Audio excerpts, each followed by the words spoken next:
اللہ کے نبی صلی اللہ علیہ وسلم نے اپنی 23 سال کی انتک کٹھن، خونی، توڑ دینے والی اور دل کو چیرنے والی محنت کے بعد رہتی دنیا کو 2 بڑے تحفے دیے۔ ایک قرآن دیا جس میں اللہ فرماتا ہے لقد من اللہ علی المؤمنین اذ بعث فیہم رسولا من انفسہم یتلو علیہم آیاتہ ویزکیہم ویعلمہم الکتاب والحکمہ، کہ انسانیت اپنی سیاسی اعتبار سے، اجتماعی اعتبار سے، ریاستی اعتبار سے، اپنی معاشرتی اعتبار سے جس ڈگر پہ بھی ہوگی، اللہ کا دیا ہوا حل دنیا میں آ چکا ہے۔ نبی نے اپنی 23 سال کی محنت میں اس کے علمی، اس کے حسی، اس کے معنوی، اس کے فزیولوجیکل، اس کے ایبسٹریکٹ ساری اپلیکیشن اس کو دنیا میں دے دی ہے، جب بھی انسان چاہے اس سے فائدہ اٹھا سکے۔ اور دوسری چیز نبی اکرم صلی اللہ علیہ وسلم نے جو رہتی دنیا تک انسانوں کو دی وہ ہے امت مسلمہ۔ آپ صلی اللہ علیہ وسلم نے اس معاشرے کے لوگوں سے ایک ایسی جماعت تیار کی جس سے آج 1450 سال ہو چکے ہیں۔ دس از دی 52nd جنریشن آف دی مسلم امہ۔ ٹوٹی ہے، پھوٹی ہے، کمزور ہے یا ضعف ہے، مگر آج اٹ از اسٹل نبی اکرم صلی اللہ علیہ وسلم کی بنائی ہوئی آرگنائزیشن آج بھی ایگزسٹ کرتی ہے اور آج بھی کارواں چل رہا ہے، چاہے جس بھی حال میں۔ اور اس امت کی سب سے بڑی اینٹ، سب سے بڑا وصف اور سب سے بڑی بنیاد تھی عقیدہ اور اخوت۔ جس چیز پر وہ اکٹھے تھے وہ توحید تھی، جس چیز پر وہ متحد تھے وہ توحید تھی، جس چیز پر وہ جس کے خلاف تھے وہ شرک و بدعت تھا اس دور کا۔ جس چیز نے ان کو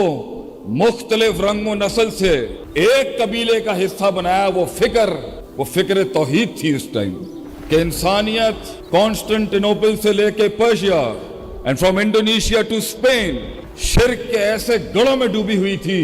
کہ اس دور کے مورخین لکھتے ہیں، ابن ہشام لکھتا ہے کہ 5 یا 6 مباحث ہوں گے اس دور کے اندر، جن میں سے کوئی ایک یمن میں تھا، ایک کہیں فارس کے اندر تھا،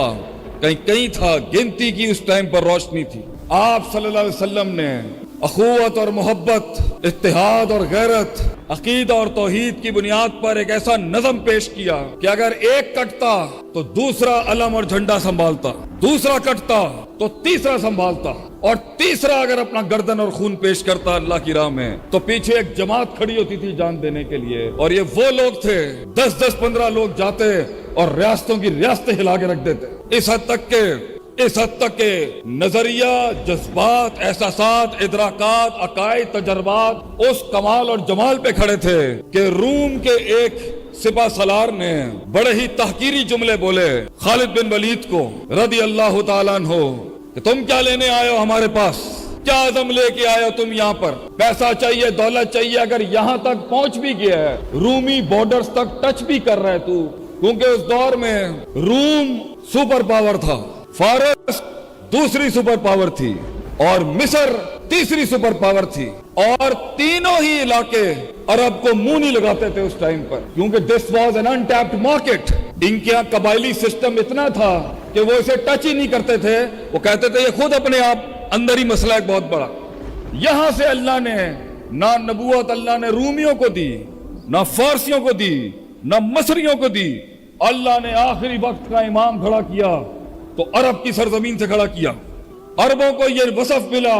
کہ وہ انسانیت کو لیڈ کریں گے اب آخری دم تک۔ اور جب وہ تحریک جو مکے کی ان گلیوں سے شروع ہوئی تھی، قل لا الہ الا اللہ تفلحوا تملک العرب والعجم سے، جب وہ رومی بارڈروں تک پہنچی تو بڑے تحقیری جملے اس نے بولے، اور جب وہ فارس کے بارڈر تک پہنچی تو بڑے تاریخی جملے، تحقیری جملے بولے کہ